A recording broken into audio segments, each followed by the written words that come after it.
Hey everyone, today we'll discuss the very important amendments of our Indian Constitution, that is 38th Amendment, 39th Amendment, 42nd Amendment and 44th Amendment.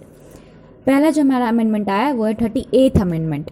38th amendment पहला in the sense कि हमारा सबसे पहला amendment 1951 में ही आ चुका था, पर ये हम 38th, 39th, 42nd और 44th अमेंडमेंट का बात कर रहे हैं. तो 38th अमेंडमेंट जो हमारा आया था वो आया था 22 जुलाई 1975 को. इस अमेंडमेंट के क्या क्या प्रोविजंस थे वो ये था कि जिस भी बेसिस पे अगर कोई भी पार्लियामेंट या फिर कोई पीएम या फिर कोई भी जब इमरजेंसी डिक्लेयर करता है तो उसका जो ग्राउंड है, जिस ग्राउंड पे बेसिस पे वो इमरजेंसी डिक्लेयर किया है, ग्राउंड होते हैं 3 की, national emergency, constitution machinery failure या फिर फाइनेंशियल इंस्टेबिलिटी हुआ है. तो अगर वो ग्राउंड, जिस भी ग्राउंड पे वो पार्लियामेंट या फिर जो भी गवर्नमेंट है, अगर वो इमरजेंसी ले आती है, इमरजेंसी पास करा देती है, तो वो जुडिशियल रिव्यू के लिए नहीं जाएगा सुप्रीम कोर्ट या हाई कोर्ट में कि वो ग्राउंड सही है, लीगल है या नहीं है. ये जुडिशियल रिव्यू नहीं होगा. ये था 38th अमेंडमेंट का. और ये लगा कब था? तो इमरजेंसी जब हमारे कंट्री में लगा था, ये तब आया था 38th अमेंडमेंट 22 जुलाई 1975 को. नेक्स्ट अमेंडमेंट था 39th अमेंडमेंट. ये भी आया था 1976 में, जब हमारे कंट्री में इमरजेंसी चल रही थी. इसमें क्या था कि president, vice president, prime minister और स्पीकर, ये चारों का क्या इलेक्शन होगा, क्या क्या पोजीशंस है, इन लोग के बारे में कोई भी जुडिशियल रिव्यू या कोई भी क्वेश्चनिंग नहीं किया जाएगा. ये लोग के पावर को लेके या इलेक्शन को लेके, किसके किसके, president, vice president, prime minister and speaker. Speaker of course Lok Sabha का. 42nd अमेंडमेंट अब क्या था? 42nd अमेंडमेंट 1976 में जो आया था उसको हम लोग मिनी कॉन्स्टिट्यूशन भी कहते हैं.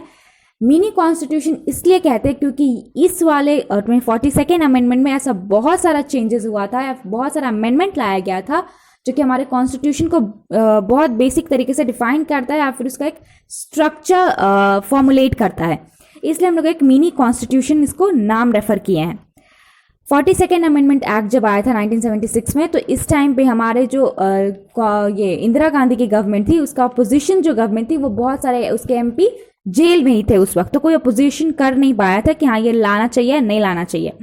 इसमें क्या क्या प्रोविजंस थे कि सुप्रीम कोर्ट और हाई कोर्ट का जो पावर है वो पार्लियामेंट और पीएम को मिल गया था. 3 वर्ड इंसर्ट किया गया था, बहुत इंपॉर्टेंट है ये, सोशलिस्ट, सेक्युलर, इंटीग्रिटी. बहुत सारे जगह पे हम सिर्फ सोशल और सेक्युलर लिख कर ही छोड़ देते हैं, इंटीग्रिटी वर्ड भी इंसर्ट हुआ था. थर्ड है पार्ट 4A यानी फंडामेंटल ड्यूटीज ऐड किया गया था 42nd अमेंडमेंट के थ्रू. उसके बाद 368 क्लॉज 4 ऐड किया गया था. इसका क्या प्रोविजंस था कि अगर पार्लियामेंट अमेंडमेंट प्रपोज करती है तो उसका जुडिशियल रिव्यू नहीं होगा. अगर वो अमेंडमेंट कुछ करती है तो उसका जुडिशियल रिव्यू नहीं किया जा सकता. और 38th अमेंडमेंट में था कि अगर गवर्नमेंट जो है वो इमरजेंसी लाती है तो जिस ग्राउंड पे लाती है उसका जुडिशियल रिव्यू नहीं होगा. और 42nd अमेंडमेंट में था कि अगर पार्लियामेंट अमेंडमेंट करती है तो जो भी अमेंडमेंट करती है उसका जुडिशियल रिव्यू नहीं किया जाएगा. लोकसभा का टेन्योर बढ़ाकर 5 साल से 6 साल कर दिया गया था. बाद में इसको रिस्टोर किया गया था वापस, जब जनता पार्टी आई थी हमारे इंडिया में, तब वापस इसको रिस्टोर करके 5 ईयर्स फिर कर दिया गया था. उसके बाद सुप्रीम कोर्ट और हाई कोर्ट का जो रिट इशू करने का पावर है उसको भी बहुत लिमिटेड कर दिया गया था, उसको बहुत कर्टेल कर दिया गया था कि वो रिट इशू ना कर पाए. आर्टिकल 31D इंसर्ट हुआ.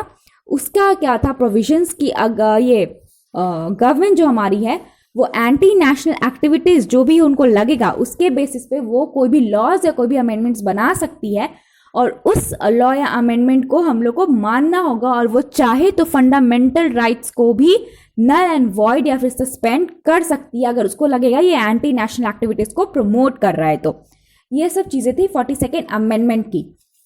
अब आते हैं 44th अमेंडमेंट में, जो कि 1978 में हुआ था. इसका क्या था कि राइट टू प्रॉपर्टी यानी जो आर्टिकल 31 था उस आर्टिकल को 44th अमेंडमेंट 1978 में चेंजेस करके 300 में शिफ्ट कर दिया गया था, 300A में, और इसको फंडामेंटल राइट से हटाकर सिंपल लीगल राइट बना दिया गया था. जो 42nd अमेंडमेंट एक्ट में सुप्रीम कोर्ट और हाई कोर्ट का रिट इश्यू करने का जो पावर था उसको कर्टेल कर दिया गया था, उसको वापस रिस्टोर कर दिया गया 44th अमेंडमेंट में. जो हम लोग पहले देखे थे कि 38th अमेंडमेंट में था कि क्या किस ग्राउंड पे इमरजेंसी लगता है वो जुडिशियल रिव्यू नहीं होगा, ये खत्म हो गया। अब ग्राउंड जो है वो बताना था, और पहला जो हमारा ग्राउंड था नेशनल इमरजेंसी का वो था इंटरनल डिस्टर्बेंस, और इसी ग्राउंड पे हमारे कंट्री में इमरजेंसी लगा भी था। तो इस ग्राउंड को हटा के इंटरनल डिस्टर्बेंस का नाम हटा दिया गया और इंटरनल डिस्टर्बेंस की जगह पे आर्म्ड रिबेलियन यूज वर्ड किया गया था कि अब इंटरनल डिस्टर्बेंस यूज नहीं होगा, अब आर्म्ड रिबेलियन वर्ड यूज होगा। और एक और हमारा था कि 42nd अमेंडमेंट में था कि एंटी नेशनल एक्टिविटीज को लेकर अगर गवर्नमेंट को लगता है कि एंटी नेशनल एक्टिविटीज है तो वो फंडामेंटल राइट्स को वायलेट कर सकती है, सस्पेंड कर सकती है। लेकिन 44th अमेंडमेंट 1978 के थ्रू ये कहा गया कि कोई भी इमरजेंसी लग जाए आर्टिकल 20 और 21 अबॉलिश नहीं किया जाएगा। उसके बाद हमारा नेशनल इमरजेंसी लगने का पहले जो सिस्टम था वो था सिंपल मेजॉरिटी, लेकिन 44th अमेंडमेंट 1978 से उसको स्पेशल मेजॉरिटी में कन्वर्ट कर दिया गया। फिर इंसर्ट हुआ 352 का क्लॉज 5। उससे क्या हुआ कि जो जुडिशियल रिव्यू खत्म हो चुका था कि पार्लियामेंट जो चाहे वो कर सके, पार्लियामेंट के ना ही तो president, vice president, prime minister, speaker को ना ही पोजीशन का, ना ही उसके पावर का, ना इलेक्शन का, कुछ जुडिशियल रिव्यू से लेना देना नहीं था, वो सब खत्म हो गया। और फाइनली 352 के क्लॉज 5 ऐड होने से सुप्रीम कोर्ट का जो जुडिशियल रिव्यू का पावर था वो उसको वापस रिस्टोर किया गया है, उसको मिल गया।